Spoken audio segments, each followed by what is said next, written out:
Good evening. Apparently, it's Blue Night. I wonder why. So, I'm going to welcome everyone to this regular meeting of the Council of the Municipality of North Perth. Our meeting date is Monday, October 20th, 2025. I'm Mayor Todd Kasenberg, and I will call the meeting formally to order. I ask the clerk to note our starting time for the minutes at 7 p.m.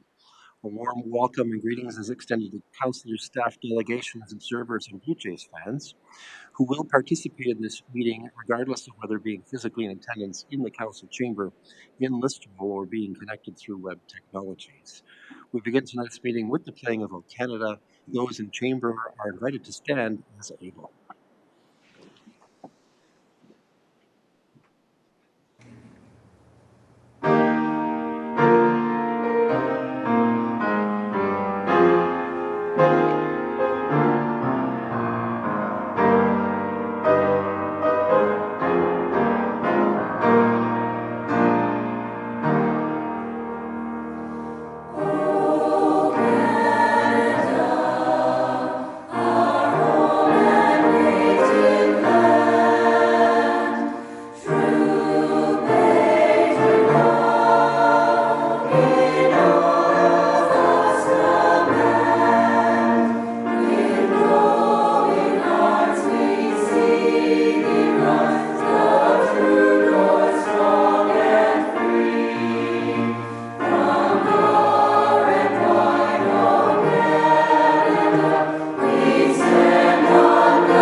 We acknowledge that we are on the traditional land of the Anishinaabe peoples.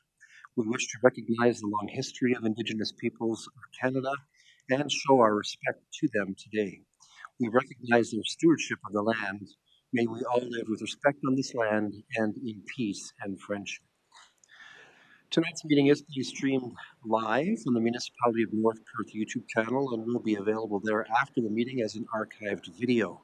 To those who are viewing this meeting via the YouTube channel, a warm welcome to you. To those present in the gallery today, by attending a public meeting of the Council, you are consenting to your image, voice, and comments being recorded. Anyone who is invited to speak will be recorded, and their voice, image, and comments will form part of the live stream. The chair and or the clerk have the discretion and authority at any time to direct the termination or interruption of live streaming. Such direction will only be given in exceptional circumstances when deemed relevant. Circumstances may include instances where the content of debate is considered misleading, defamatory, or potentially inappropriate to be published. Attendees are advised that they may be subject to legal action if their actions result in inappropriate and or unacceptable behavior and or comments. At this time, as always, I invite your decorum over the course of the coming meeting.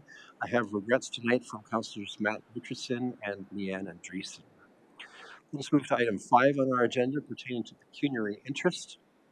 Members of council have full lives with engagement in the community. Sometimes they may find themselves with a potential or real financial or pecuniary interest in an item at the council table. Provincial legislation mandates councillors to declare this interest and, in so doing, to avoid direct involvement in the consideration or voting on the item.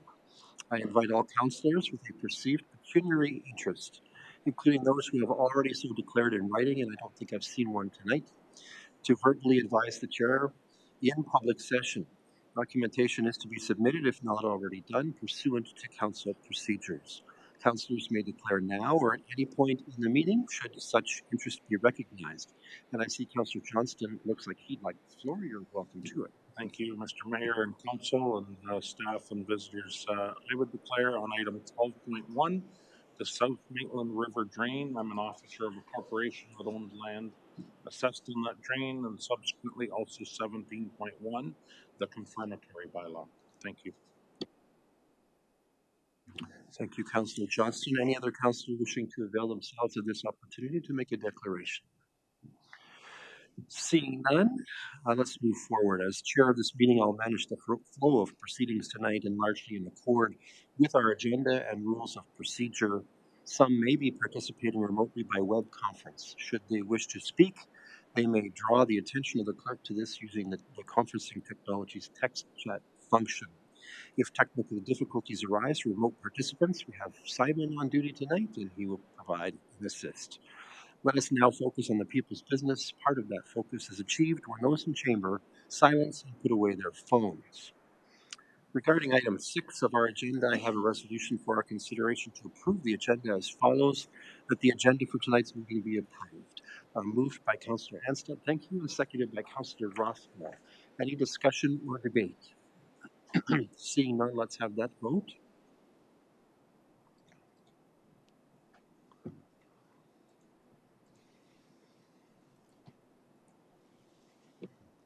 And that is carried. Thank you.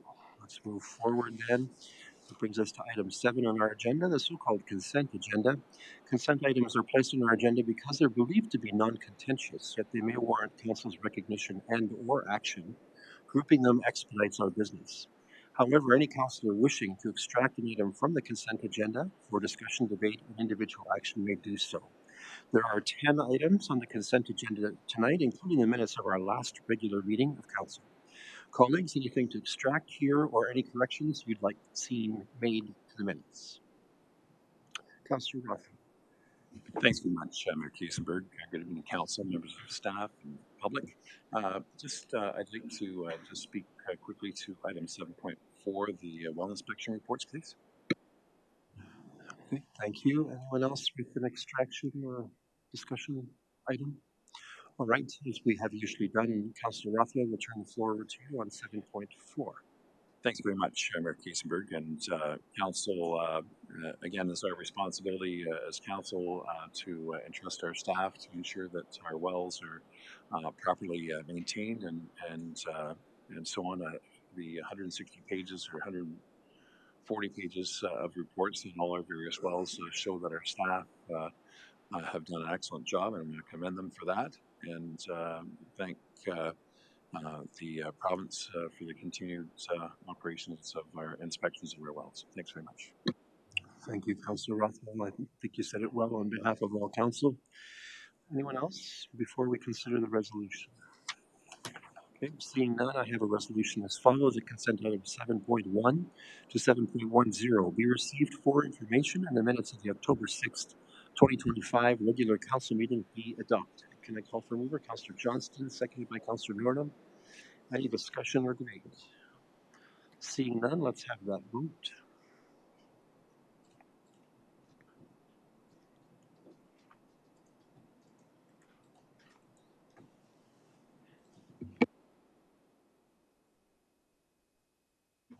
And that is carried. Thank you. This time we'll move to agenda item number 8, and it's kind of been a running commentary between myself and the clerk, but this is the all Tyler Stewart show at the front end. Inspector Stewart has recently been appointed by the OPP as the head of the Perth County Detachment. I think that's the right term, but you'll correct us if I'm wrong.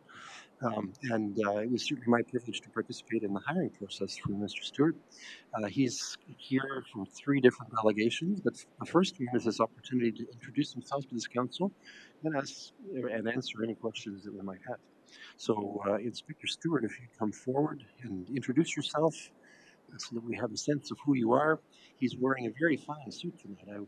He was apparently in Orillia at OPP headquarters, and that was the expectation. So we're quite fortunate to see him in this attire tonight, and not in the Blue Jays attire. Inspector Stewart. And I'm not looking at the score on my phone here, just for clarification. Good evening, Mayor. Good evening, Council. Good evening, everyone in the gallery here tonight. My name is Tyler Stewart, and I was excited to join the Perth County OPP detachment on August 25th as a detachment commander. I've been with the OPP for 21 years, Started off in Goderich, so over in Huron County. And for the last 12 years, I've spent time in the Organized Crime Enforcement Bureau and Drug Enforcement Unit in mostly the Greater Toronto area. In 2022, though, I had the opportunity to come back to West Region, and in particular this area, as a staff sergeant for criminal operations. So I had that opportunity to come back, reconnect with detachments and the local crime units, and perform those duties. My background is public safety. I see myself as excelling at creating partnerships and maintaining partnerships, but also supporting teams and our OPP members. My plan is to apply these skills to ensure Perth County remains safe, strong relationships are maintained with our community partners, and our OPP members are supported and feel that they have a positive workplace. I believe in open communication, transparency, and working together to overcome challenges. I'm open to new ideas, and I always encourage people to share those ideas. A little bit about myself. I was raised in Blythe, so I know where Wallace Township is and played hockey there. I have a history of volunteering with groups such as the Blythe Lions Club, the Big Brothers Big Sisters organizations, victim services, and coaching youth sports, particularly hockey and baseball. Currently, I live in Goderich with my wife and 2 children. Our family enjoys supporting community events, and I look forward to attending those events here in Perth County. And I've had the opportunity to do a couple of them, including a charity hockey game yesterday for victim services between Perth East and the OPP team, which the OPP team won. So I'll put that part in there. But no, looking forward to it and open to any questions. Thank you, Inspector Stewart. Colleagues, anyone have any questions or thoughts to share with Inspector Stewart at this time? He's up for the next 2 delegations too, so something may emerge. I was afraid to ask about the score of the game, so I'll just I won't ask the question, but interesting to hear the police won the game. 1 minute, it was close. Almost close. All right. Okay, and thank you for that. As item 8.2, then we're going to hear from Inspector Stewart and Juanita Kerr jointly, who will report on the activities of the OPP Police Detachment Board after its first year of service. Ms. Kerr is the North Perth representative to that board, and so it looks like she's leading the charge, but Inspector Stewart is there for support as needed. Ms. Kerr, welcome to Council. Please share. Thank you for having me. Good evening, Mayor. Good evening, rest of Council. So 2024 was the board's first full operational year under the Community Safety and Policing Act. The board provides civilian governance of OPP services in West Perth, Perth East, and North Perth.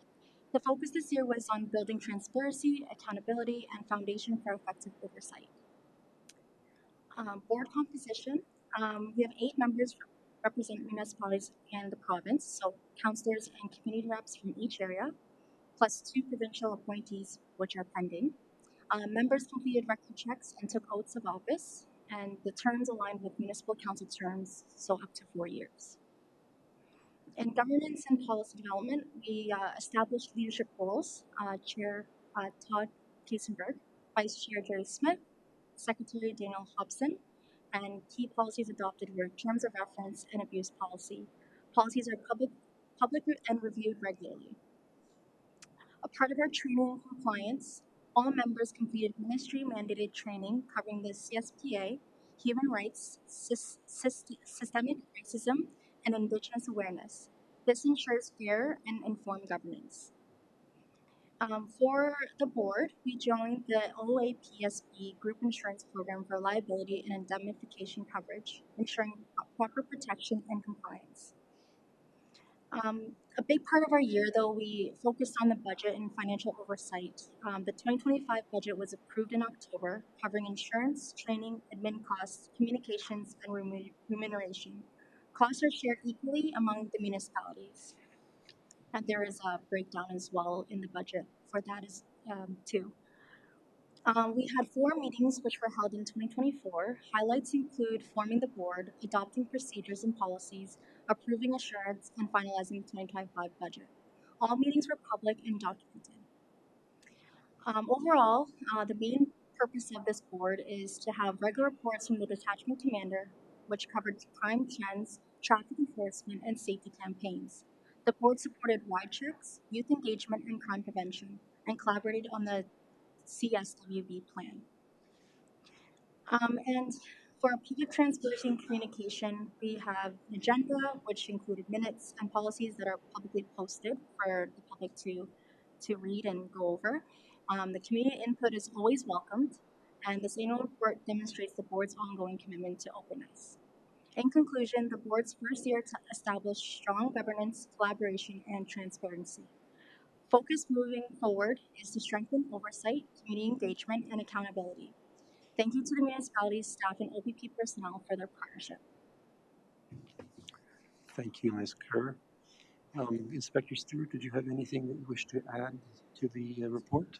So I would just like to add further to that. Once a month, we meet to it's a good opportunity for me to highlight the excellent work that we're doing in Perth County, but it's also opportunity for me to consult with the board on what our priorities are and what priorities should be moving forward for Perth County.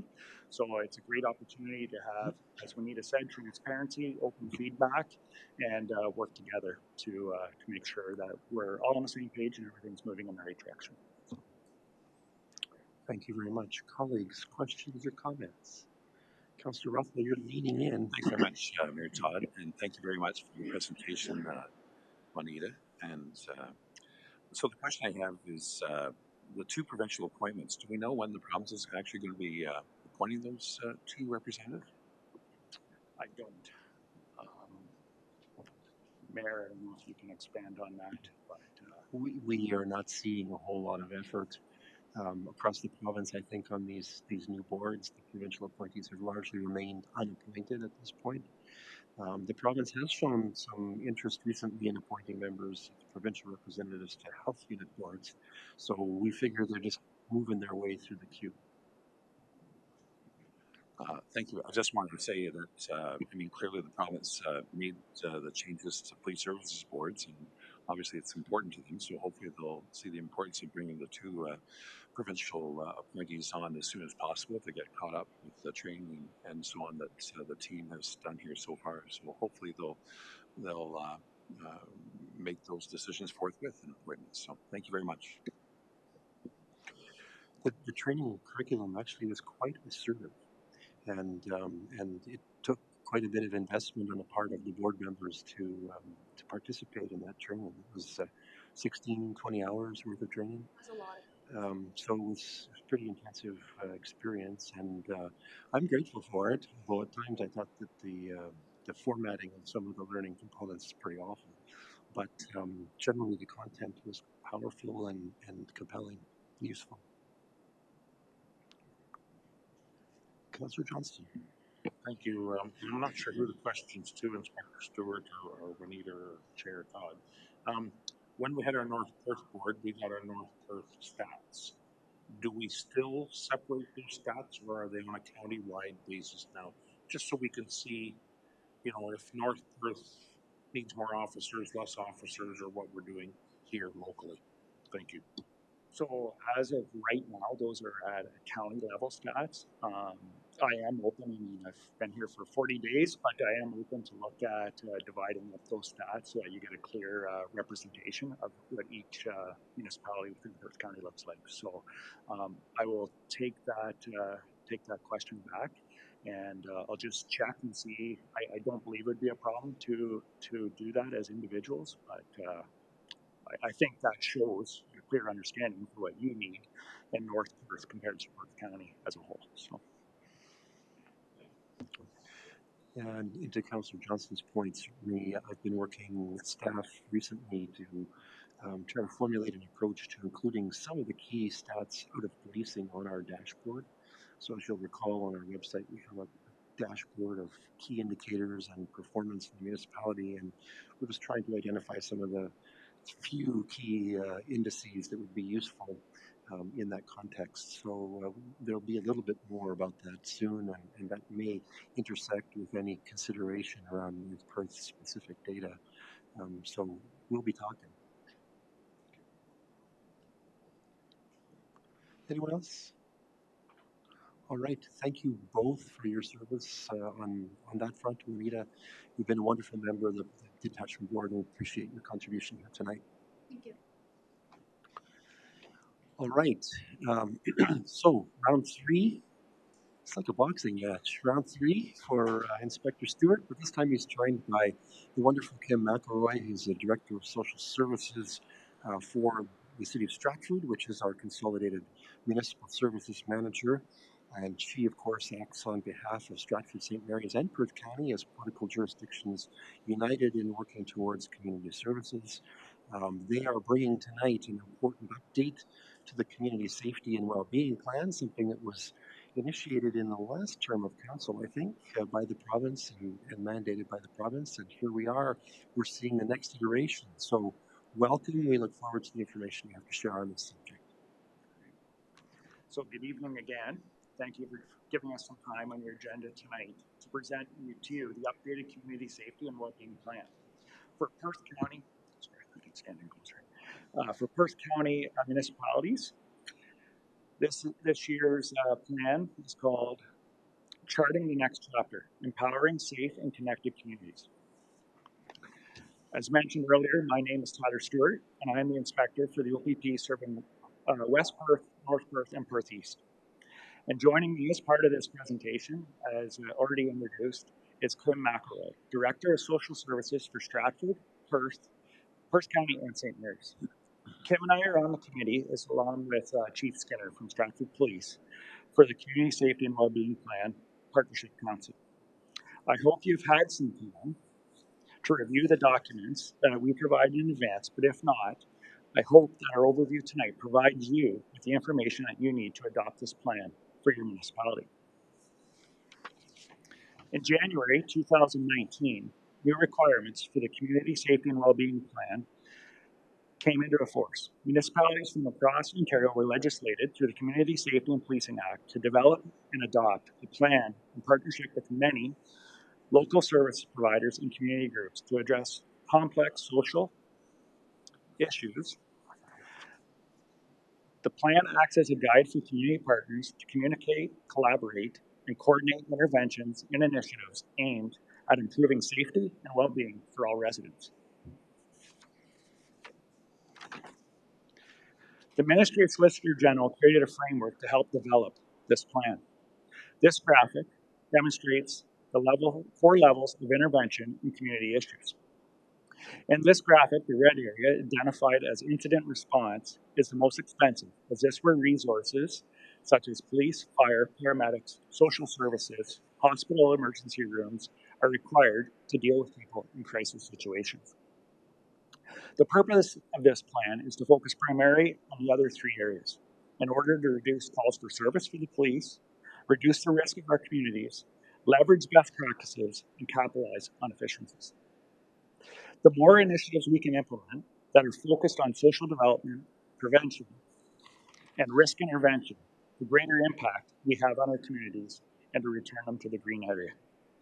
Some examples of programs that we've had very positive impact include the Access, Resources, and Connection program.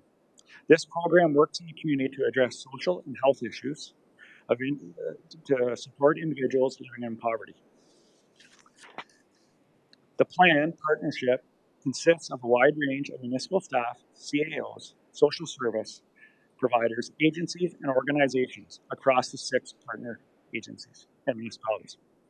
And moving the plan forward, it was vital to have representation from all municipalities to ensure there was a diverse perspective, opinion, and experiences brought forward. The engagement with the plan through a series of discussions, surveys, and consultations sought to identify priority areas that were common to all municipalities represented by this plan, and to look at service delivery gaps that needed to be addressed. The complexity of issues facing individuals, families, and communities take creative, innovative leaders from different professions coming together to provide direction and empower the operational teams who are on the streets day and night doing the best they can to support these vulnerable members of our society. We need to prioritize the safety and well-being of all residents and visitors, and I now will pass it over to Kim to continue this presentation. Good evening. It's nice to see everybody. So on this slide, we see the critical role played by the Community Safety and Wellbeing Partnership Council in uniting with local communities. There was a thorough engagement process aimed at uncovering community strengths, our existing assets, and protective factors. This collaboration also identified key partnerships, service gaps, and new opportunities for enhancing the community safety and well-being. This methodology that we used was comprehensive. It involved consultations, it involved surveys, and interactive engagement sessions. These efforts were not just procedural, they significantly informed the prioritization and planning of future initiatives aimed at fostering a safer and more resilient community. So, as we delve into the insights gained from our engagement, it is clear that there's critical need to deepen our understanding of the priority areas. This understanding will help us develop more streamlined and collaborative strategies. We must clarify decision making mechanisms within a collaborative framework to pinpoint the strengths we have, leverage the available resources, and make the most of our existing assets. Furthermore, recognizing how priority areas intersect allows us to align strategies effectively to tackle these multifaceted challenges. Improving communication strategies is essential for better integration and coordination across all levels. Finally, the insights highlight the need to boost coordinated efforts, empower community entities, and provide support where it is needed. These insights drive us towards a more holistic approach to advancing community safety and well-being. The Community Safety and Wellbeing Partnership Council has undertaken this comprehensive analysis of the community's most urgent needs and leading the strategic identification and prioritization of critical areas that demand immediate collective action. This initiative seeks to tackle prevalent issues through collaborative an approach to foster safer, more resilient communities. So, for this plan, the three priority areas determined by the council encompass housing and homelessness, intimate partner violence and gender-based violence, and mental health and addiction. These areas have been chosen due to their profound, pervasive impact on our community health and safety. And coordinated strategies are essential to enact effective change, emphasizing partnerships and resource sharing among our local organizations and the investors. By focusing efforts in these areas, the Community Safety and Wellbeing Partnership Council aims to promote long-term strategies and solutions that enhance the life and community resilience. The Council's efforts are a call to action for all community investors to participate in the collaborative development and implementation of the targeted initiatives through shared commitment and actions. These efforts are intended to create a tangible, positive transformation within our community. So, where are we going? The objectives of charting the next chapter, empowering the safe and connected communities, are leadership consensus building. That means we foster a shared understanding of the priority areas among the leaders. We employ a top down strategy, including enhanced priority specific training for the Partnership Council and an increased communication via newsletter and memos. We also look at community collaboration. We partner with community entities to strengthen the priority focused initiatives. Public awareness and training. We conduct in depth training and public communication campaigns to educate our residents. And the unified policy support. We back collaborative efforts for policy influence and garner backing from local, provincial, and federal governments. To prevent service duplication and optimize resource allocation, each priority area will be assigned a lead individual who is a leader within the priority area. This person will act as a primary conduit for communication between the Partnership Council and the community tables. They will also be responsible for several key functions, including providing detailed updates bi-monthly to the Community Safety and Wellbeing Partnership Council, reporting on the progress within education, community-wide initiatives, and advocacy. They will act as a bridge between community tables and Community Safety and Wellbeing Partnership Council, and the liaison will convey recommendations and insights to relevant stakeholders. The liaison will also organize and deliver training sessions to the Partnership Council, aligning with strategic priorities, and they will lead subcommittees to help further community-wide initiatives directed at addressing the priority area. The Partnership Council remains committed to enhancing community safety and well-being through a structured, strategic approach characterized by innovation, collaboration, accountability, and continuous improvement. Our key initiatives will include having a structured decision making, feedback and review mechanisms, specialized subcommittees, training and capacity building, innovation and problem solving, integration of research and community insights. This holistic strategy aims to make a tangible impact on community well-being by aligning rigorous process management with an adaptive, evidence-driven framework. Tyler will now continue the presentation.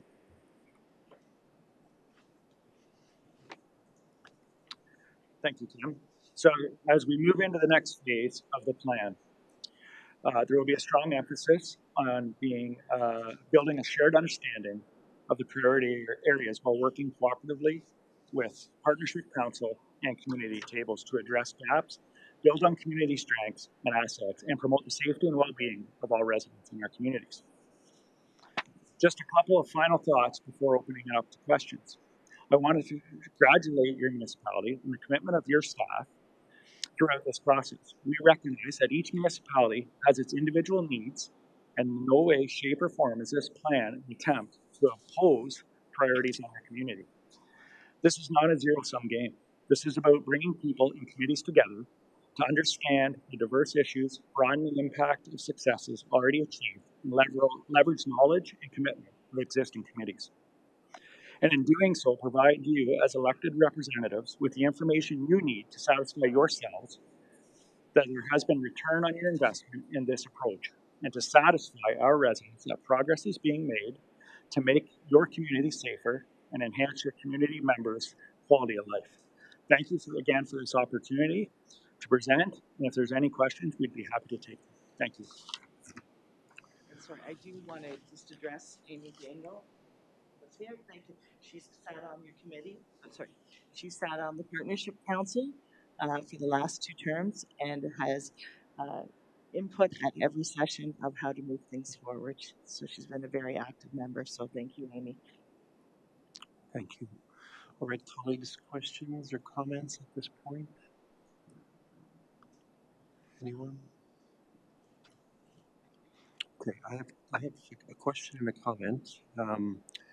First, I've noted that in the report, there's only one connection center that's referenced in the plan, the one in Stratford, as one of the resources. And in fact, there is a connection center in Listowel called Hope Links. So it may be that we need to sort of think about portraying the North Perth resource in this report, since it is there.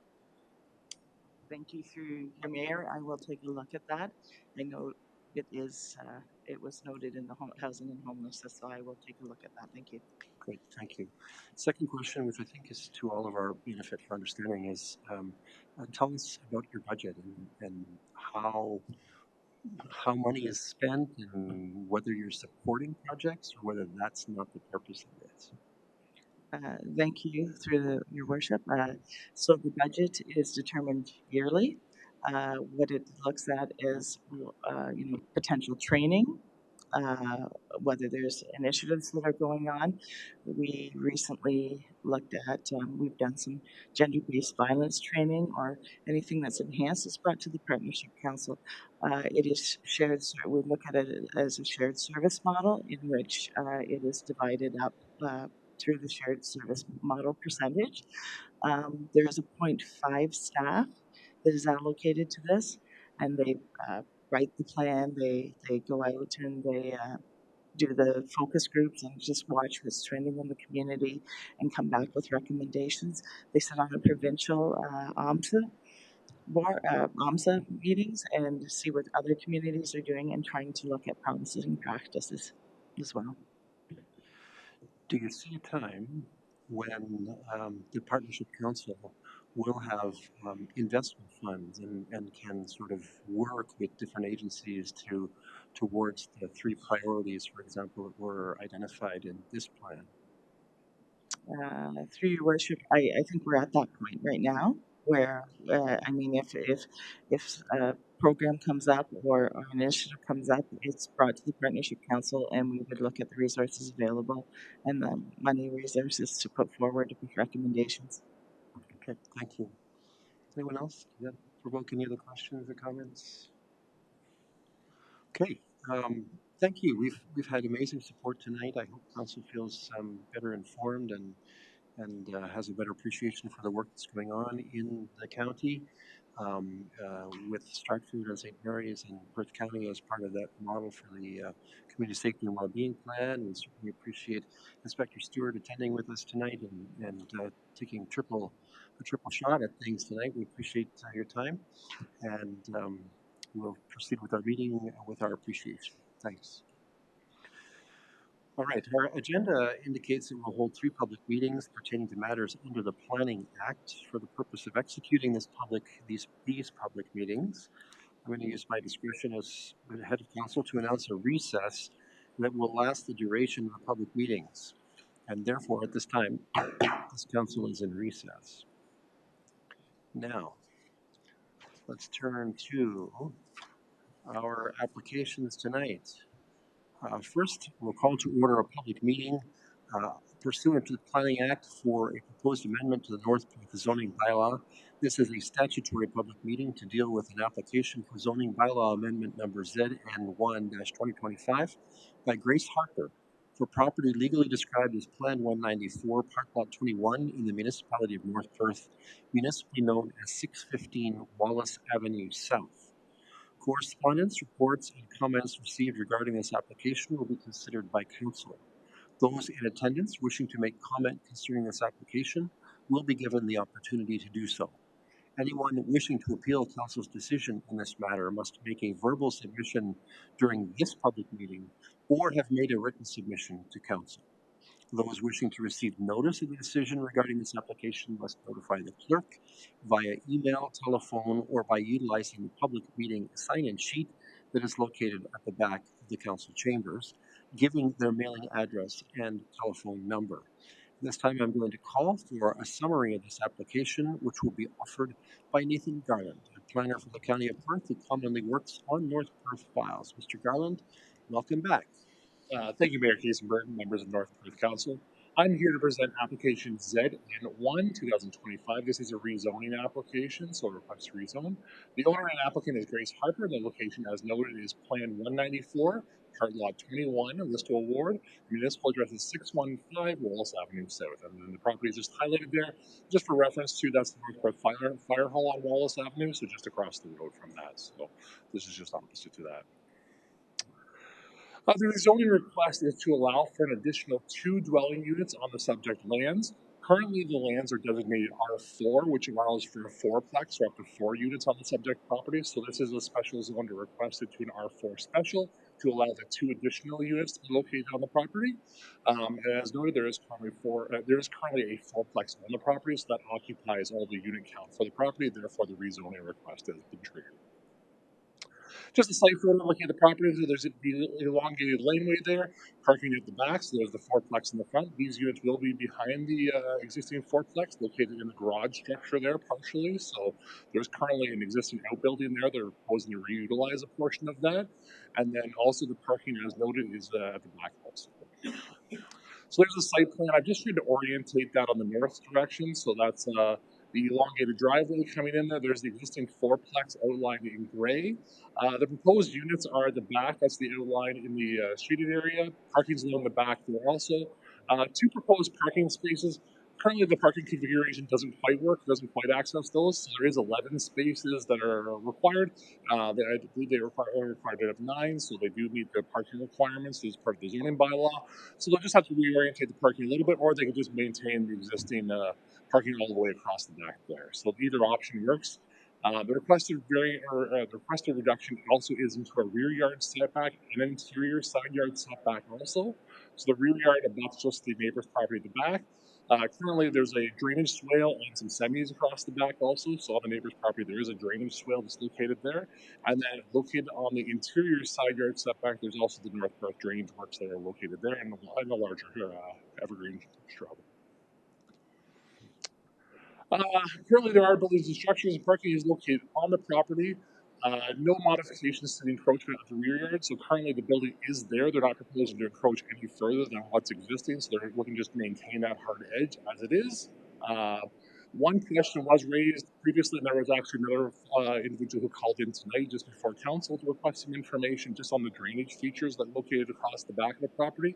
So no impacts to drainage are anticipated because those other neighboring properties do serve as drainage across there. There is a drainage part, looks like it was done a part of a sidewalk control previously to allow for drainage across the back. Staff's comment does support some general intensification, so it does allow the property to be utilized a little bit further from additional dwelling units. The accessory dwelling is capped at 4.5 meters in height, so we couldn't put a second story on there without any coming back for a variance or anything like that. So we are required to keep that accessory structure to below the 1.5 stories in size. There is a request to reduce landscape open space, but this is fairly minor in the request, and there is the drainage feature directly adjacent to this property, so no impacts are anticipated with parking. Therefore, it is staff's recommendation that North Perth Council approve zoning bylaw amendment 1ZN1 2025. I'm happy to address or answer any questions at this time. All right. Thank you, Mr. Garland. At this time, if you can give indication about notice of public meeting, when that was issued, and Notice of public meeting was provided on September 30th, 2025. September 30th. Thank you. And have we received any correspondence, comments, or reports on this application that we should be aware of beyond what you referenced? Other than the two noted, not from my end. Okay, and nothing from the clerk at the municipality. All right, thank you. Let's turn then to the opportunity for anyone who's attending this public meeting who wishes to make comments. It is your opportunity to do so. First, we'll call on those who are in favor of the application other than the applicant, if they wish to make avail of this opportunity. Anyone here with that intent? I'm not seeing that. Are there any in the audience who are opposed and who wish to make presentation to this public meeting? I'm not seeing that. The applicant or the applicant's agent may approach and offer comment on this should that be so desired. Ms. Harper, did you wish to speak to this, or are you comfortable with where we are? For the opportunity to work this, and Nathan's been very good to us. Good. Thank you. Thank you. All right, colleagues and council, questions or comments? Anyone with questions or comments? Councillor Rothwell. Thank you, Mayor Todd, and thank you, Nathan, for the report. Just a question. My understanding is that the existing building that's to be converted was built as a garage structure. I'm presuming if council adopts the zoning bylaw amendments and they apply for a building permit, that it'll be ensured under the building permit process that these dwelling units will meet a residential building code side as opposed to occupancy for a garage. Is that correct? Through the mayor, that is correct.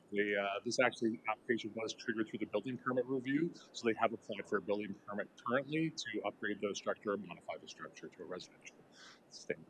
And just lastly, my understanding is that because this is considered to be an additional residential unit, there's no requirement for site plan control on here. Is that correct?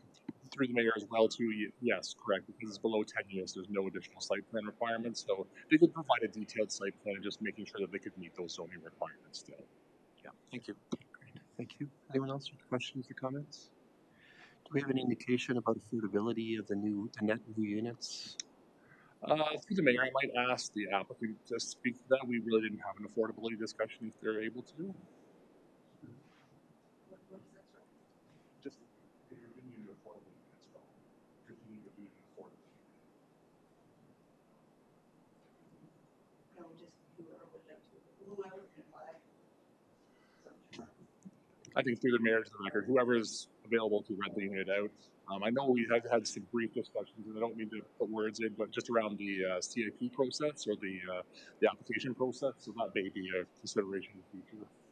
Okay, thank you. Anything further? All right, notice of the decision of council will be given in accordance with the provisions of the Planning Act. Council's decision is subject to appeal to the Ontario Land Tribunal in accordance with the provisions of the Planning Act. And with that, we can adjourn this public meeting. Next, we have another one. public meeting, and I invite and welcome those who are attending the public meeting pursuant to the Planning Act for a proposed amendment to the North Perth zoning bylaw. This is a statutory public meeting to deal with an application for zoning bylaw amendment number ZN 15-2025 by Ryan Bagnall, Monteith Ritzma Phillips Professional Corporation on behalf of Paul Smith for property legally described as Part Lot 4, Concession 16 in the municipality of North Perth, municipally known as 6571 Line 60. Correspondence, reports, and comments received regarding this application will be considered by council. Those in attendance wishing to make comment concerning this application will be given the opportunity to do so. Anyone wishing to appeal council's decision in this matter must make verbal submission during this public meeting or have made a written submission to council. Those wishing to receive notice of the decision regarding this application must notify the clerk via email, telephone, or by utilizing the public meeting sign-in sheet located at the back of the council chambers, giving their mailing address and telephone number. At this time, I again call Mr. Garland to the podium to present a summary of this application. Mr. Garland, welcome again. Thank you, Mayor Kiesenberg and members of North Perth Council. I'm here to present an application for rezoning ZN 15, 2025. The owner is Paul Smith and the applicant and agent is Monteith Ritzma Phillips, care of Rod Magnum. The location as noted is Part Lot 4, Concession 16 in the Elma Ward, and the municipal address is 6571 Line 60. Apologies for the incorrect dating noted on there. So the subject request for rezoning is as part of a surplus farm dwelling severance that was previously approved by North Perth Council. So the subject area to be rezoned is only outlined in red and yellow. So the area in yellow is being considered for the A-1 zone, which is to recognize a undersized agricultural property, or in this case, a residential property that will serve the residential area.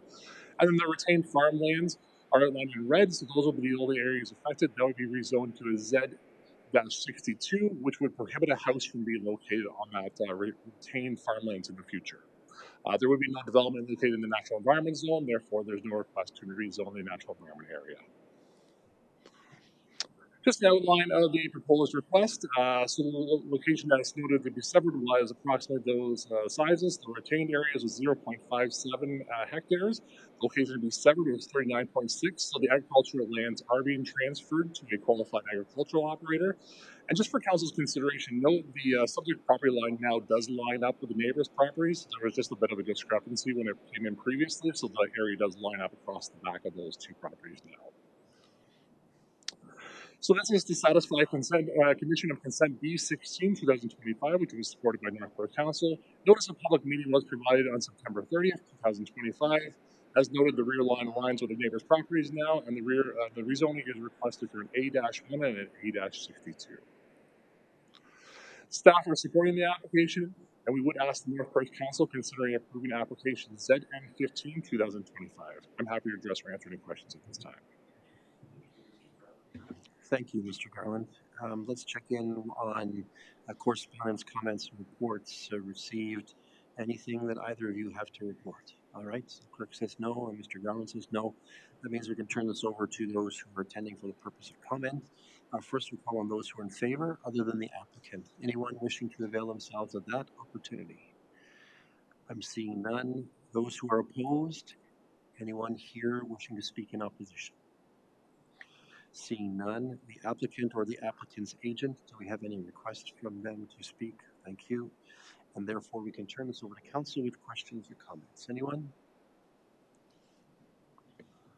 I'm not seeing any indication of that, so let me read the statutory notification as follows. Notice of the decision of council will be given in accordance with the provisions of the Planning Act. Council's decision is subject to appeal to the Ontario Land Tribunal in accordance with the provisions of the Planning Act. And with that, we can adjourn this public meeting.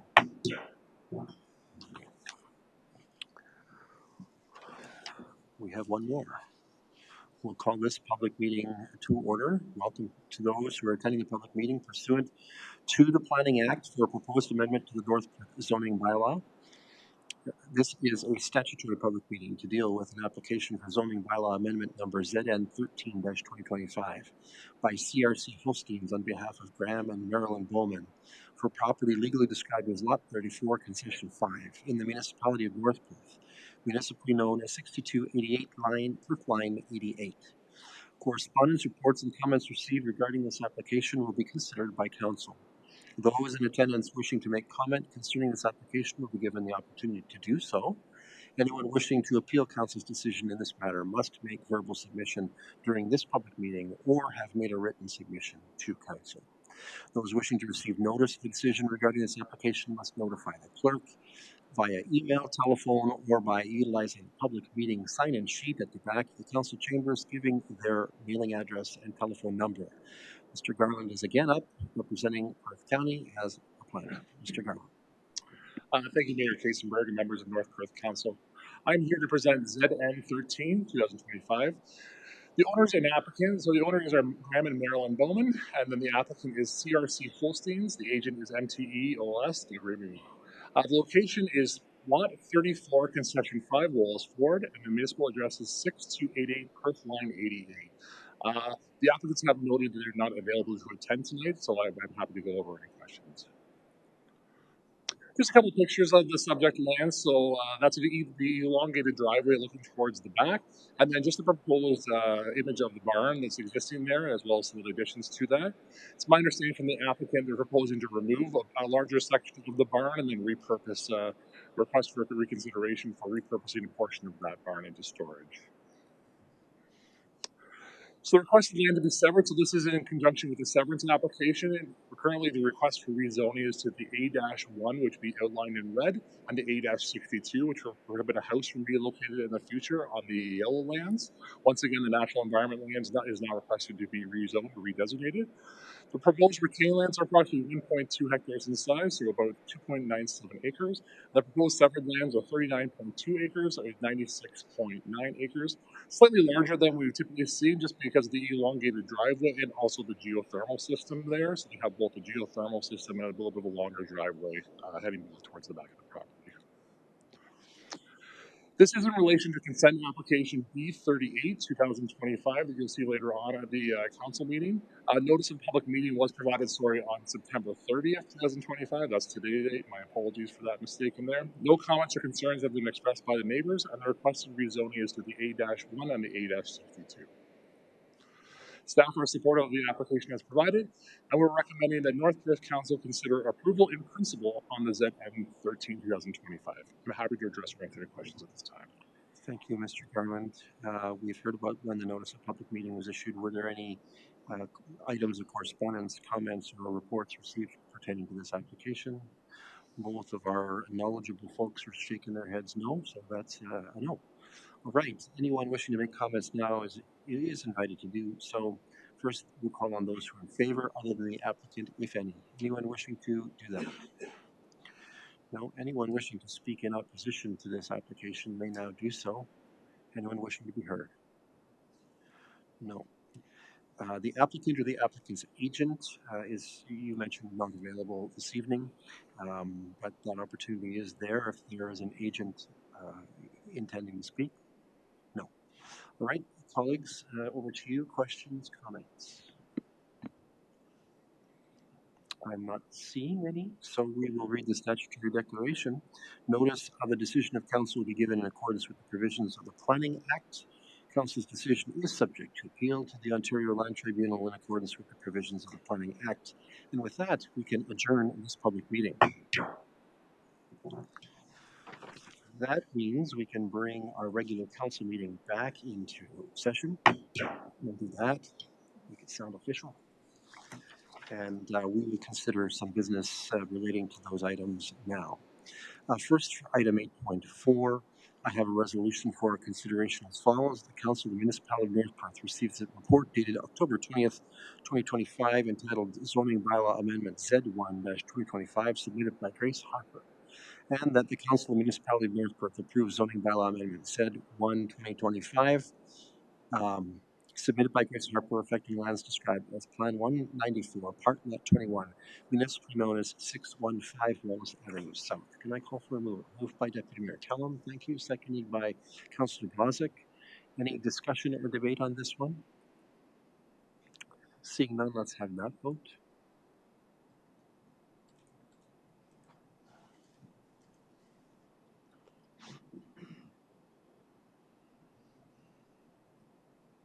And that is carried. Let's turn to item 8.5 next. resolution as follows. That the Council of the Municipality of North Perth receives a report dated October 20th, 2025, entitled Zoning Bylaw Amendment Z15-2025, prepared by planning staff, and that the Council of the Municipality of North Perth approves Zoning Bylaw Amendment Z15-2025, submitted by Paul Smith, affecting lands described as Part Lot 4, Concession 16, Elma Ward, Municipality of North Perth, municipally known as 6571, line 60. Can I call for mover?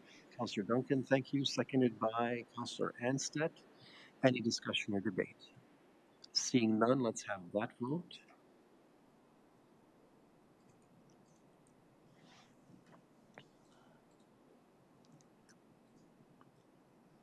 And that is carried. Thank you. And we have one more. Item 8.6 as follows. The Council of the Municipality of North Perth receives the report dated October 20th, 2025, entitled Zoning Bylaw Amendment Z13-2025, prepared by planning staff, and that the Council of the Municipality of North Perth approves in principle Zoning Bylaw Amendment Z13-2025, submitted by Graham and Marilyn Bowman, affecting lands described as Lot 34, Concession 5, Wallace Ward, Municipality of North Perth, municipally known as 6288, Perth Line 88. Can I call for a mover? Councillor Rothwell, thank you. Seconded by Councillor Duncan. Any discussion or debate? Seeing none, let's have that vote.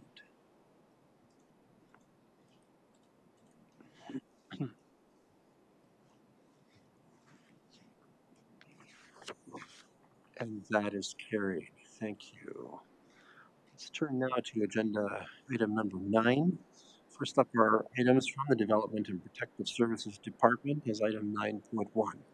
In item 9.1.1, Council receives a report on a request from proponents Graham and Marilyn Bowman, represented by MTEOLS, for consent to sever a surplus farm dwelling lot from an existing agricultural parcel in operation.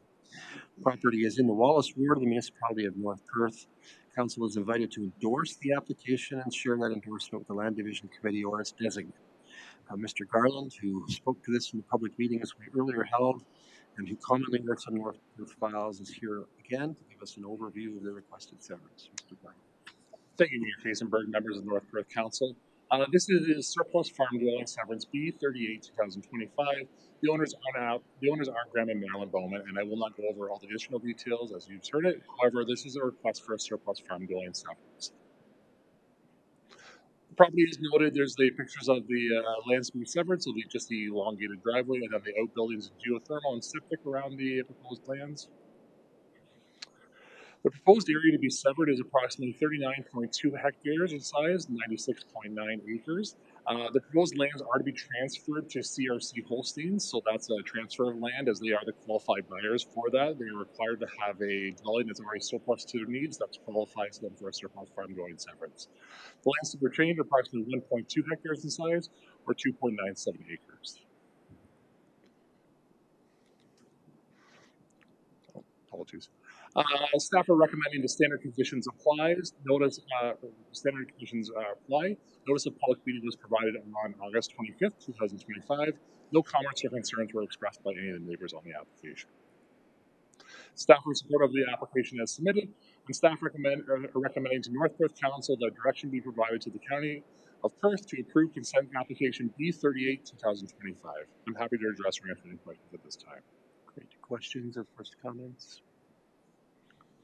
I don't see any expression of same, so let's consider the resolution as follows. That the Council of the Municipality of North Perth advises the Land Division Committee or its delegated authority that the Municipality of North Perth supports application file B38-25, submitted by Graham and Marilyn Bowman for lands described as Lot 34, Concession 5, Wallace Ward, Municipality of North Perth, subject to the conditions listed in the staff report dated October 20th, 2025. Can I call for a mover? Moved by Councillor Duncan, seconded by Councillor Nordham. Thank you. Any discussion or debate on this one? Seeing none, let's have that vote.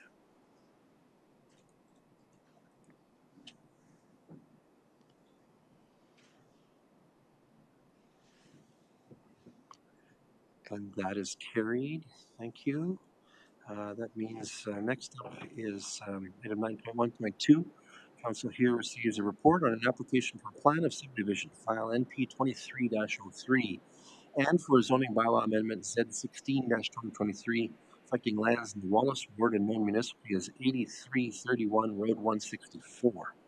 The matter is represented by MHBC Planning, and the municipality is the owner of the lands and proponent in this matter. The plan of subdivision is subject to approval by the County of Perth and will be considered by same in due course. We are asked to support the plan. The zoning bylaw amendment has been submitted for approval in principle tonight and will come back to this table should the plan of subdivision be approved by the county. Let's hear from Nathan Garland one more time tonight on this file. Mr. Garland. Thank you, Mayor Kaisenberg, members of North Grove Council. I will take a little bit more time with this just to go over it because it is a bigger file. It is a bigger application and a plan of subdivision that's being presented tonight. I know Council has seen this a couple times now, both with the official planning amendments coming through, as well as the neighboring property, but then now this is the industrial and commercial lands that's now moving forward at this time. So this is in plan of subdivision NP 2303, and it is the associated zoning bylaw amendment Z16 2023. The owners is noted as Municipality of North Perth, and the applicant or agent is MHBC Planning Limited. The location is Concession 2, Part Law 24, Wallace Ward, Municipality of North Perth, and the location is 8331 Road 164. This is just the process map that we give Council just to outline where we are. Both the official plans have gone through North Perth Council previously, so this is now the plan of subdivision and the zoning bylaw amendment coming back for North Perth Council consideration. There will be an additional opportunity to have it come back in front of North Perth Council with the zoning bylaw amendment formalized should County Council approve that, so that we can come back again at that time. Just to get an idea of what we're looking at as far as the blocks go, I might take just a moment here to go through some of the different colors and highlighting. So the location is proposed to locate into about 12 different blocks and areas. Blocks 1 through 3 are the commercial lands, so that abuts Highway 23. Through there, they're outlined in the pinkish color. The industrial blocks are noted as blocks 4 through 6, and they are in the gray color, so they are requested to be a special M1 zone. I'll just go through that subsequently. The stormwater management pond's located at the very northern end of the site, so that's the PR zone. That will service the entire area for stormwater, both this lands and the adjacent lands. There are a number of, I'll say, 1 foot reserves, just for the terminology, located abutting Highway 23. That's just to prevent any kind of future access. So when those parcels of land transfer to an individual or an individual property owner, that's to prevent them from gaining access to Highway 23. So they are going to maintain an internal road access through there. So you're not going to see a whole bunch of roads popping out onto there. The roads that are outlined on that plan through Street 2 and Street 4, those will be the only 2 road accesses proposed for that area. So you won't see a bunch of just cars coming in and out and accesses. That will be all internally controlled through that internal transportation. The area is currently zoned future development, therefore the request for rezoning. As noted, is the stormwater management plan. The highway commercial zone is outlined in yellow. The special light industrial zone, that's the outline in purple or blue in this map, just to address a couple different items. So the uses are permitted to be enclosed. They have to be enclosed with inside. You can have storage outside, but you can't be operating, say, equipment or machinery outside the building. Maybe say an acceptor or like a forklift or some kind of transportation moving device.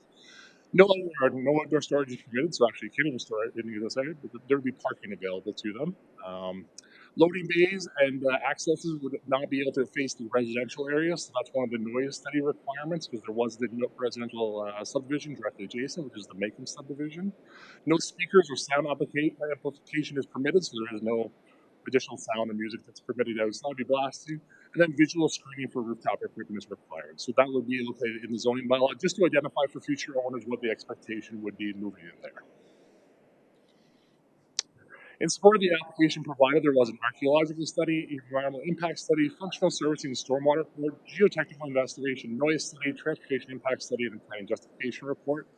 I would like to highlight also the council. There was also the Northeast Master Plan that was provided as part of this, which did set the framework for this development to occur and move forward on, as well as the Transportation Master Plan that was done, and then also the county official plan. So 3 pretty high-level or major documents that did surprise and support this moving forward for this application at this stage right now.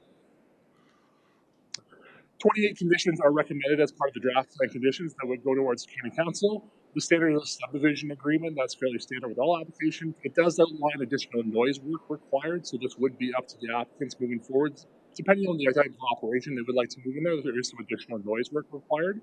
There is some EIS work or environmental impact study work required on the stormwater management pond. So just some enhancement features they're proposing around there, servicing the roads, and then the additional works for utilities. MTO has requested a dedicated provision for the blocks to be transferred to the municipality of North Perth. So there was a number of discussions around that blocking and that framework and access. So they have come back with it's right now it's a open condition, but it just outlines the area to be transferred to North Perth in the future. Fencing, demarcation, and then availability of services, which is a standard condition also. Just a picture looking from Highway 23 across the lands that was from previously. Additional work has taken place on the property, just with some site grading, etc. out there. So some things have happened, but nothing has been developed currently. There's no buildings or structures there still. It's vacant. And Bridge Bell Services, another organization, did provide a request for easements. MBCA did require a permitting comment on there, so they are looking at stormwater management outlet. That's the consideration from the Conservation Authority. And MCO did provide that road widening request to be transferred to the municipality of North Perth. Just some comments or concerns previously expressed with the official plan. We're just kind of bringing those forward just for council's consideration and information. There was some comments around just some wildlife in the area, primarily ducks, geese, and deer. Staff have noted that the EIS did not identify any significant wildlife habitat on the property, nor was it identified in the official plan. There is some directional for some improvements around the stormwater management plan, just be carried forward in the future, primarily around snakes and I believe some turtle area as well too. So some opportunity for that in the future. So policy summary, both the Perth County official plan and no longer the list of official plans supported the application. So currently the Perth County official plan does designate the area in the settlement area. Zoning bylaw amendment and subdivision requests are current, and it is requested to come back to the North Perth Council consideration to finalize the zoning bylaw in the future, should council choose to support it. Therefore, it is staff's recommendation that North Perth Council approve in principle Z16 2025, and that North Perth Council recommend to the County of Perth approves plan of subdivision. I'm happy to address or answer any questions at this time. Thank you, Mr. Garland. Colleagues, any questions or first comments? Deputy Mayor Kellum. Yes, thank you, through you, Mayor Kiesenberg. So just for clarification, so coming off of Street 4 onto Wallace Avenue North, is that where the proposed roundabout is supposed to go? Through the mayor, yes, that's my understanding. Street 4 will function as a roundabout. I might look to the, yeah, I'm going to be a nod from the back from Mr. Ropp. That will be the reconfigured Fairlane Road intersection with the roundabout through there. Okay, thank you. Anyone else with questions or comments? All right, we have two resolutions for this item. Let's consider the first. That the Council of the Municipality of North Perth receives a report dated October 20th, 2025, entitled Draft Plan of Subdivision NP 23-03 and Zoning Bylaw Amendment Z16-2023 submitted by MHBC Planning Limited on behalf of the Municipality of North Perth, affecting lands described as Part Map 24, Concession 2, Wallace Ward in North Perth, municipally known as 8331 Road 164, and that the Council of the Municipality of North Perth approves in principle zoning bylaw amendment Z16-2023 as recommended by planning staff to rezone the subject lands from future development zone FD to highway commercial zone C3, special light industrial zone M1-6, and parks and recreation zone PR. Can I call for a mover? Councillor Anstett, thank you. Seconded by Councillor Rothwell. Any discussion or debate on this one? Councillor Rothwell. Thanks, Mayor Todd. I just want to pick up on Deputy Mayor Kellum's question about the roundabout discussion. Can we just have further conversation about that, about MTO's comments about that and any response about timing? Do we have anything on this that is noteworthy, Mr. Garland or Mr. Ropp? We may draw him in if we need to. I may ask Mr. Ropp if he's available to provide some more detailed comments than I can provide. Thank you. Mr. Ropp, nice to have you with us. Glad to be here tonight through your mayor and council. So we have actively been engaging with the MTO for many months on this project. Most recently, we were able to get confirmation from the MTO that they're satisfied with our traffic impact study, not only for the Street 4 and Wallace Ave North roundabout intersection, but also for some of their upcoming potential upgrades to Line 87 Wallace Ave North intersections improvements as well.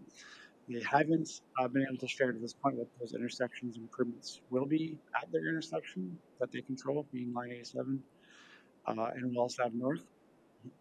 Lastly, uh, as Nathan alluded to, the last portion that we're waiting clarification from the MTO on, and the reason why we put that as a condition still standing is the width of the road widening along Wallace Ave North. And again, that's solely for the intersection improvements at their intersection, not within the roundabout that we're building. We have the appropriate amount of property there. Okay. Anyone else with questions? All right. This is duly moved and seconded. I'm not seeing any more questions, so let's have that vote.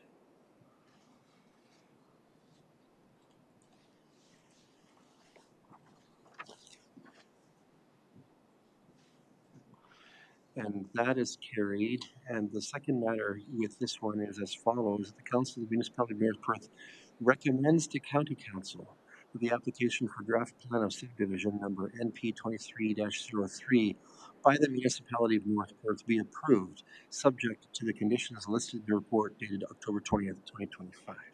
Moved by Councillor Johnston, seconded by Councillor Nordum. Any discussion or debate? Seeing none, let's have that vote.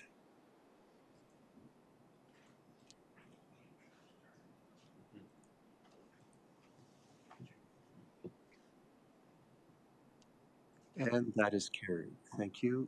And Mr. Garland, you had some heavy lifting to do yourself tonight. Thank you for your efforts here. And we will move forward from this. Thank you. All right, let's turn to item 9.2, reports and requested actions from the Strategic Initiatives Department. Item 9.2.1, staff bring forward a new plan that addresses principles and practices for the introduction of public art in North Perth. This plan has been supported, reviewed, and tweaked by the North Perth Economic Development Advisory Committee in advance of it landing on this table. Economic Development Officer Kim Couch is with us tonight to present us with an overview of this plan. Ms. Couch, welcome.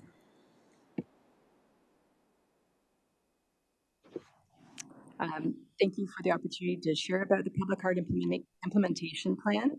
So in 2024 and 2025, the North Perth Economic Development Advisory Committee did discuss tourism and destination animation in efforts to stimulate and attract and retain workforce to North Perth. And in doing so, bolster our economic growth in North Perth and the prosperity of North Perth business. In November 2024, staff was directed by NPEDAC to create a multi-year public art implementation plan. And in September of 2025, NPEDAC did also endorse this. They formally endorsed the plan and have recommended for this plan to come forward to North Perth Council to review and approve for further implementation. If it is approved by North Perth Council, then the intent is for year one of the plan to be implemented in 2026. So the introduction of public art into a community can have a really significant impact on the viability and the community engagement and build economic and beautification outcomes in the community.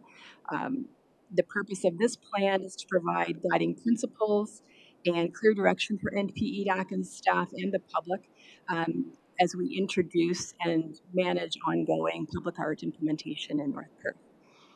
The scope of this plan applies to publicly owned property, both indoor and outdoor in North Perth. And the plan provides a structured framework integrating public art across the community. The plan integrates a lot of public engagement findings that was undertaken in the summer of 2024, and that we go into quite a bit of detail of that within the plan itself. It aligns with a number of guiding policies and programs in North Perth, such as a corporate strategic plan and the Perth County official plan, the newly approved plan. And just a couple of items that I would like to point out in particular about the engagement.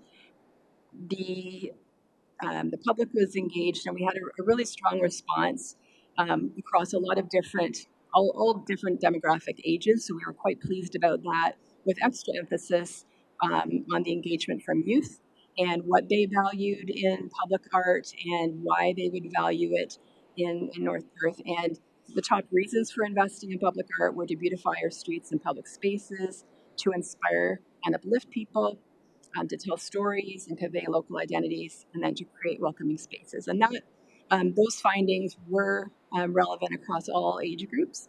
So I think that's of note.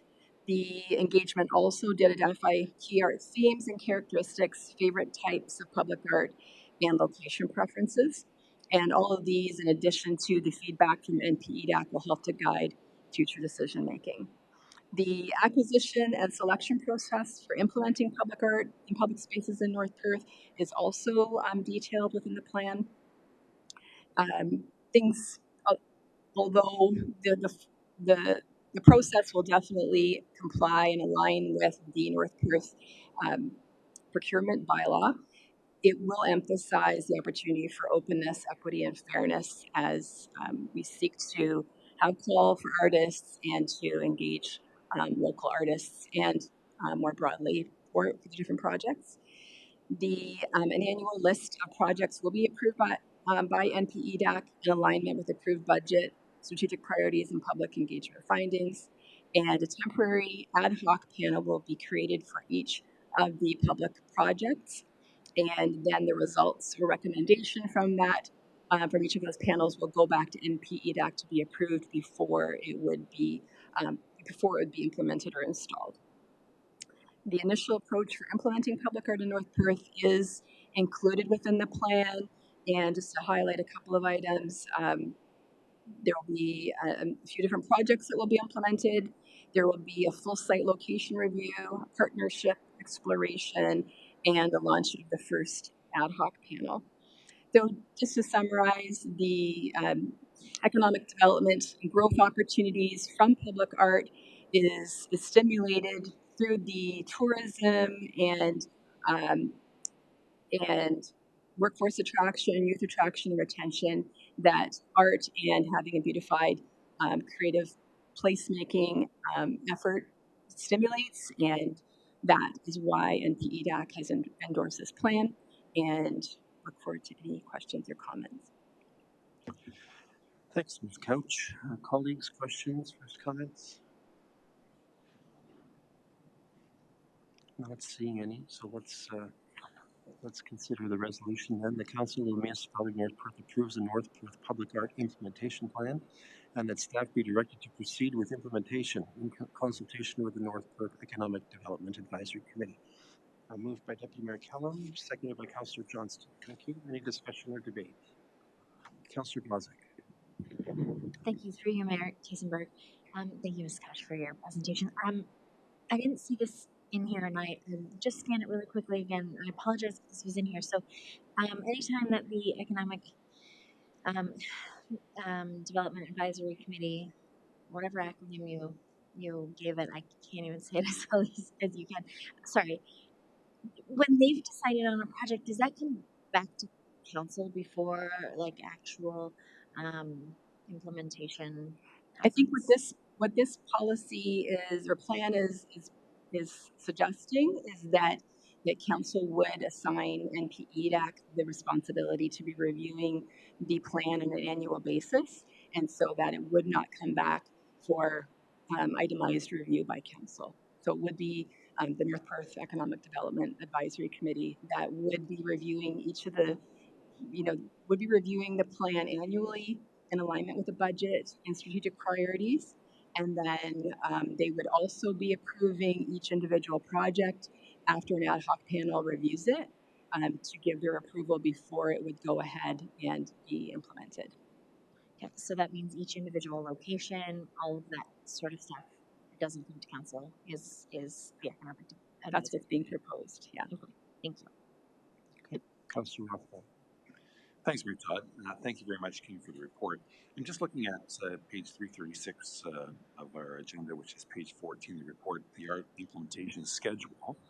And most all of the sites specifically mentioned are within the listable ward. And I know this is a focus, but we do talk about other wraps for signal control boxes and such. But I'm just wondering if there is discussion about areas of Elma and Wallace, say, for example, the Elma Memorial Community Center or any of our other parks as to whether or not they're going to see that sort of public art installation at any of those places as well?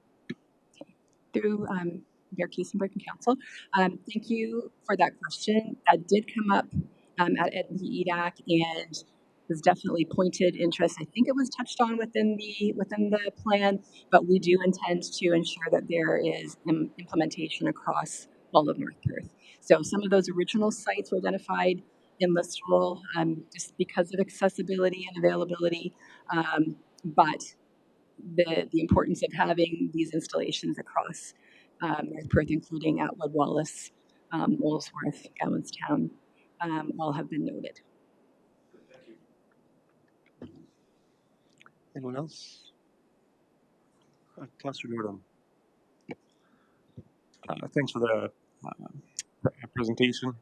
To Councillor Blazek's point, do you think maybe that the committee could add in the consent agenda just a heads up on what sites might be getting, yeah, maybe a painting or something like that? I know I would appreciate just a heads up just to, yeah, I think Council would appreciate it. Okay. Thanks.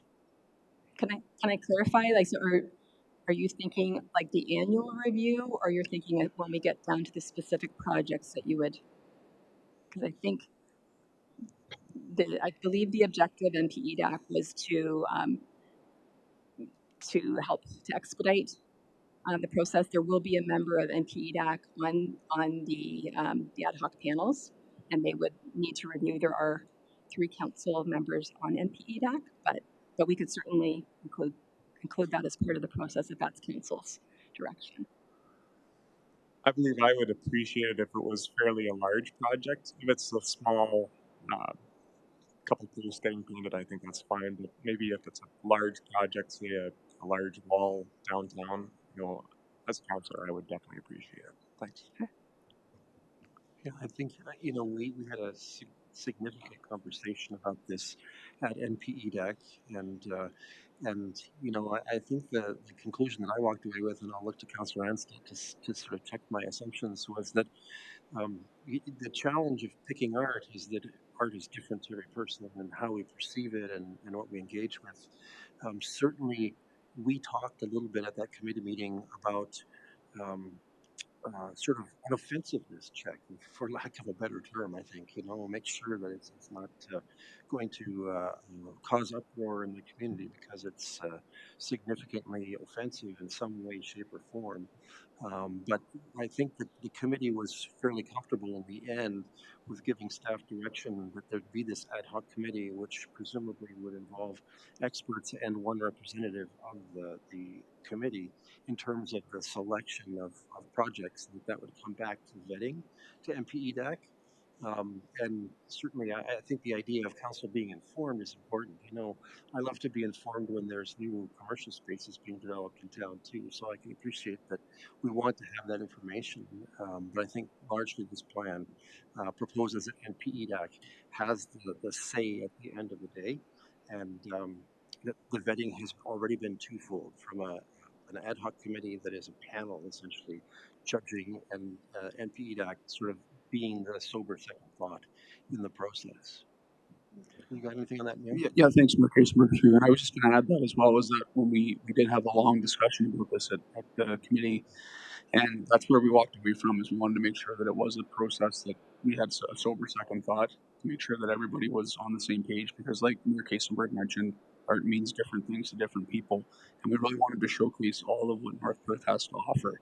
So I think that's really the whole idea behind this. We've got two groups of people that are going to be looking at this, and the council is obviously going to be informed through the process as well.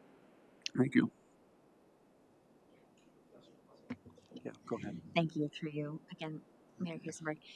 So essentially, and this is more, I think, a question for Mayor Kusenberg. Essentially, by approving this plan, council is giving this advisory committee the consent to act on our behalf. I think that's the implication of this at this point. I mean, you know, these committees have terms of reference. It may be that the implication of this plan, if approved tonight, is to go back and look at the terms of reference of that committee to grant them that specific authority. But I think that's the possibility here, right? Okay, that does address my struggle here Yeah. is granting that specific authority and what that might open up for other advisory committees. Fair. I mean, I think it's fair to say that there have been some actions of the Diversity, Equity, and Inclusion Committee that also went beyond advisory, and there has been a conversation, and I think you've been a party to that, around adjusting or updating terms of reference for the purposes of trying to make sure that these committees both have authority to act and don't act beyond their boundaries. Right? Okay. Anyone else? Councillor Rothwell. Thanks very much, Mike Todd. And I just want to underscore from my understanding is that I don't believe what the council conversation here is that council wants to roll up our sleeves and have the say. I believe what council is requesting is to be directly informed as to the process as it moves forward, so that as Councillor Norman mentioned, I mean, don't want to be, finding out, a project's done already and have no idea what it was going on, or, what it is and where it is. So clearly, I think we do have council members that are on the committee. So I don't believe that we're going to should be asking for an additional report, additional work, but clearly, as a rising report of any of the minutes that come forward to this council, that we could at least have a conversation about that, or perhaps more, how can I say, not a presentation, but just an informed level to say the committee has made a decision with respect to this artwork at this location at this time. I think that's all we're asking, and if council is clear on that and the committee is understanding about that, I think it'll serve our community well. Thank you. Okay, thank you. Staff have any response? I notice a little cross look here. Okay. Want to to that? Ms. Klein, our Manager of Strategic Initiatives. Thank you, through you, Mayor. Just to address the question, I think it's something that we could include as a simple memo on a council consent agenda if MPEDAC has moved forward with approving a specific art installation. We could, whether it's included within the minutes specifically on the consent agenda or a separate council memo, we can highlight the art project and the location for council's awareness. Okay, thank you. All right, I think this is duly moved and seconded. Let's have that vote.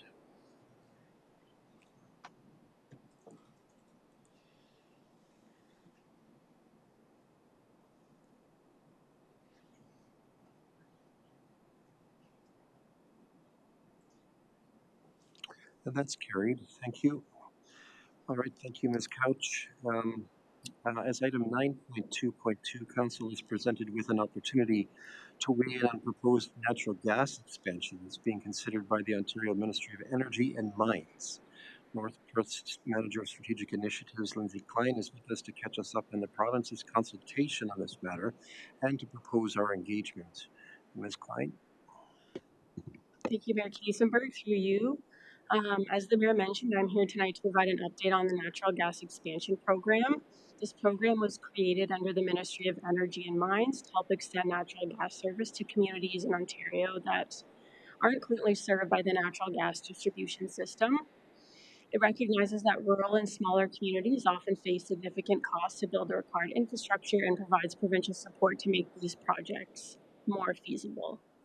Phases 1 and 2 of the program are currently underway, and North Perth has participated in these phases previously by working with Enbridge Gas to advocate for natural gas expansion in both Moncton and Molesworth.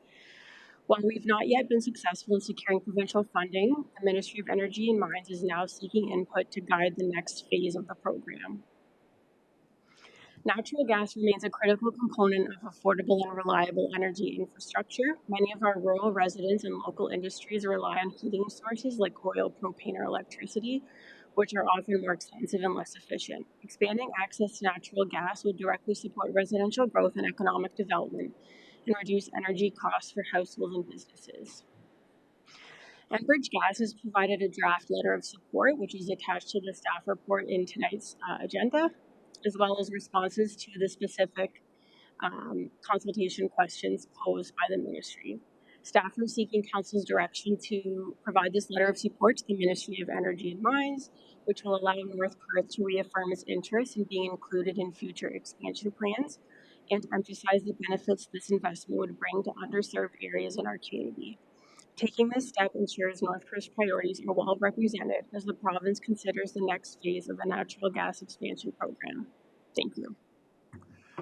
Thank you, Ms. Klein. Questions or comments from council? I'll offer that we are in a weird geographic location when it comes to natural gas, and it's becoming a problem in our community. I'm sure some of you are fairly familiar with this issue, but certainly we've had indication that it's getting difficult to service some of the industry that has requested natural gas capacity, and that the infrastructure to do so is going to be fairly costly.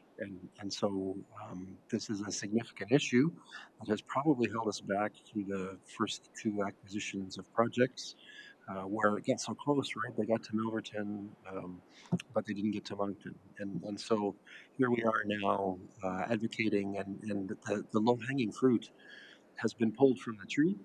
Now the province is in looking at some of the higher hanging fruit that certainly costs more money to deliver. So just be aware that there's a challenge, and certainly we've heard from local businesses and from developers as well about their concerns about being sort of at the end of two lines and really not much capacity short of significant infrastructure investment. Councillor Rothwell. Thanks very much, Mayor Todd. Thanks, Lindsay, for the report. There's been ongoing discussion about our Canada-U.S. Boundary Line 9 is what it's called from Enbridge. And there's been great conversation about this as to whether or not truly it's going to be allowed to continue to operate as it has since the mid-70s. Is that impacting this decision in terms of the ministry to allow funds to flow? Or is that a separate issue totally? Through the mayor to Councillor Rothwell, I don't know the specific answer. I'm going to say that's probably a separate issue, as this consultation is more broadly focused on simply whether the ministry should expand phases of the natural gas expansion program to a third phase. Still to be determined, I think, is the answer on that question. All right. Anyone else with questions or comments? I have a resolution for our consideration as follows. The Council of Municipality of North Perth directs staff to provide a letter of support in response to the Ministry of Energy and Mines consultation on the future of community natural gas expansion. Can I call for a mover? Moved by Councillor Glazek, seconded by Councillor Johnston. Thank you. Any discussion or debate? Seeing none, let's have that vote.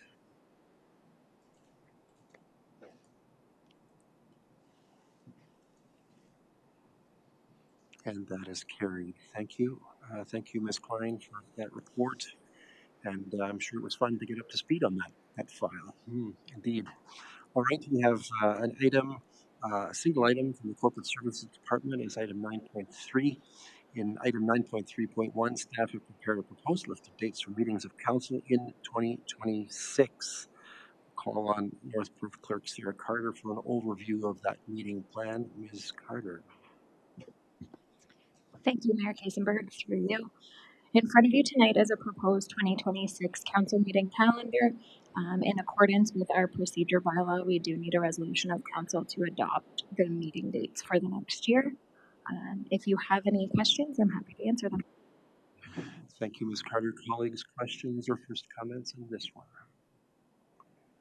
I'm not seeing any, so I have a resolution as follows. The Council of the Municipality of North Perth approves the 2026 council meeting schedule. Moved by Deputy Mayor Kellum, seconded by Councillor Duncan. Thank you.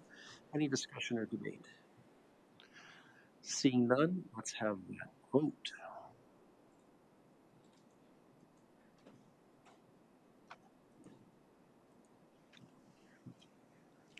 And that is carried. Thank you. All right. Let's move to item 10 on our agenda. Does any member of council wish to ask for a report from staff or of one of our committees? Not seeing any indication there. For item 11, we have received one item of correspondence beyond the items already shared in the consent agenda for council's disposition. In item 11.1, council is asked to provide barricades on several access points to Monument Road in Atwood on November 9th to support a small procession to the cenotaph in Atwood for Remembrance Day recognition and services. I have a resolution to that end as follows. The Council of the Municipality of North Perth directs staff to provide barricades for the Remembrance Day service at the Alma Cenotaph on November 9th, 2025 from 1:30 to 3:30 p.m. to be placed at the following locations: Monument Road at King Street, Monument Road at Queen Street, and Monument Road at Road 164, Highway 23, and that North Perth Public Works Fire, OPP, and Perth County EMS be advised of the event. I call for a mover. Councillor Rothwell, thank you. Councillor Duncan is our seconder. Any discussion or debate? Seeing none, let's have that vote.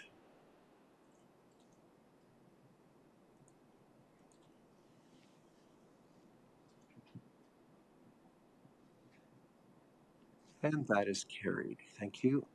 At this point, we turn to the consideration of bylaws that have been recommended to us for action. Tonight, we have five bylaws for our consideration. The enabling resolution outlines for each bylaw their number and purpose. Yes, that's right. So Councillor Johnston is about to exit the chamber before I read that.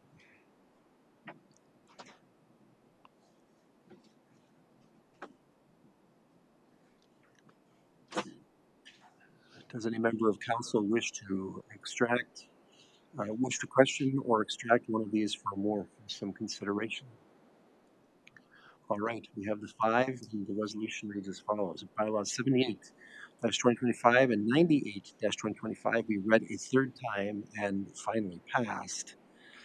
And that the following bylaws are hereby passed. Bylaw 101-2025 being a bylaw to amend Bylaw 6-ZN-1999 as amended. Bylaw 102-2025 being a bylaw to amend Bylaw 6-ZN-1999 as amended.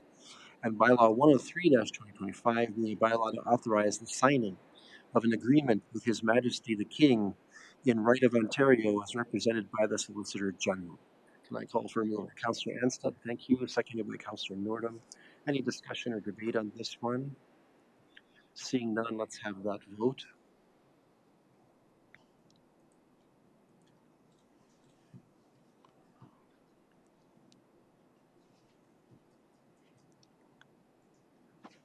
And that is carried. Colleagues, I want to make a strange editorial comment about those bylaws, by the way. If you looked at the contractual agreement that the province sent us for $25,000, it was more than 20 pages long. We hear about red tape reduction. Something needs to be done about contracts for $25,000 that require a 25-page contract. Like, it's just not good. All right. Not good at all. Thank you. Let's bring in. Yeah, that's right. It's frightening to think. You know.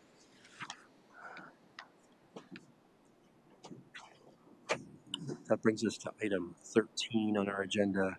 As item 13.1, does any councillor wish leave to give notice of motion for our next meeting? I'm not seeing any evidence of that. It's at item 14 then. For item 14, are there any announcements that would be a benefit to our community or that reflect well on North Perth at this time? Anyone with an announcement? I'm not seeing that. Brings us to item 15, no closed session. Item 16, nothing therefore to report on a closed session. It was not held. Council, as a mandated good practice, acts near the end of its meeting agenda to confirm all of its actions and business of its meeting and to send Councillor Johnston out again just for the sheer pleasure of doing so through what's called the confirmatory bylaw. I have a resolution to that effect, so I just have to find it. That bylaw 104-2025, being a bylaw to confirm generally previous actions of the council of the municipality of North Perth, is hereby passed. Moved by Councillor Rothwell, seconded by Councillor Blazek. Thank you. Any discussion or debate? Seeing none, let's have that vote. And that's carried.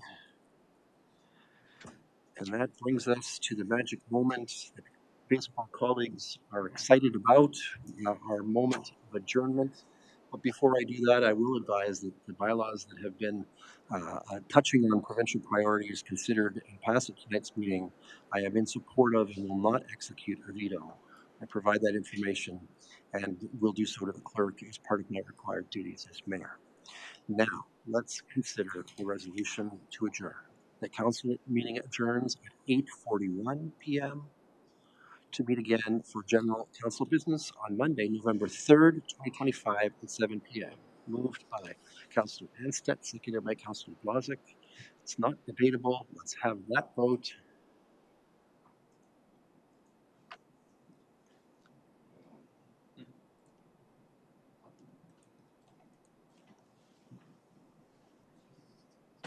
And that is carried, colleagues. Our next regular council meeting is Monday, November 3rd, 2025 at 7 p.m. Between now and then, it would be good if the Blue Jays did well. Until our next meeting, this council is